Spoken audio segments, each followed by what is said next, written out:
The scent of cinnamon and possibility drifted through the alley that appeared only when the clock struck 12.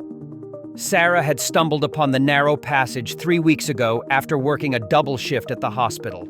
Her feet aching and her spirit crushed after losing a patient for the first time since becoming a nurse. The cobblestone path had certainly not been there during daylight hours, yet it beckoned with warm golden light and the promise of something sweet to ease her bitter disappointment. The bakery's window displayed pastries that defied conventional description, eclairs that shimmered like the northern lights, cookies shaped like perfect answers to unasked questions, and bread that seemed to release visible notes of music when sliced. The elderly baker never spoke, merely nodding with knowing eyes as he handed Sarah a tart that tasted exactly like her grandmother's kitchen on Christmas morning. She had cried while eating it, the grief she'd been carrying since her grandmother's passing finally finding release. Night after night, Sarah returned, each visit bringing a different treat that somehow addressed exactly what her heart needed.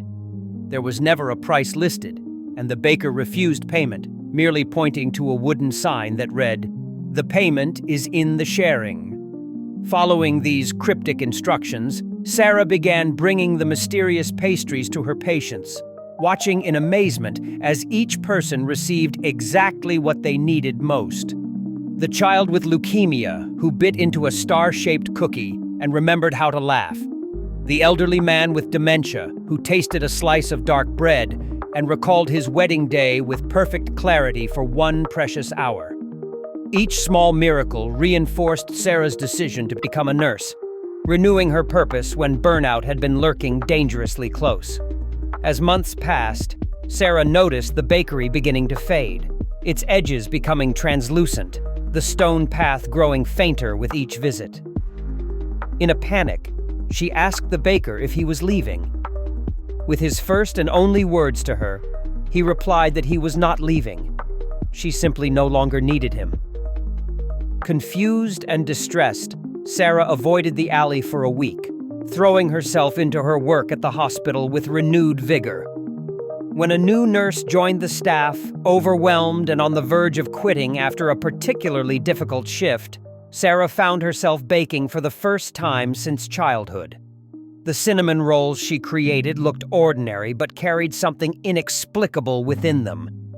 The young nurse tasted one and suddenly found the strength to return the next day. Only then did Sarah understand. The Midnight Bakery had never been about the baker or even the treats themselves. The magic had transferred to her hands, her heart, her ability to sense what others needed most. The alley might have disappeared, but its gift remained. The power to nourish souls as well as bodies, to heal with sweetness, what medicine alone could not touch.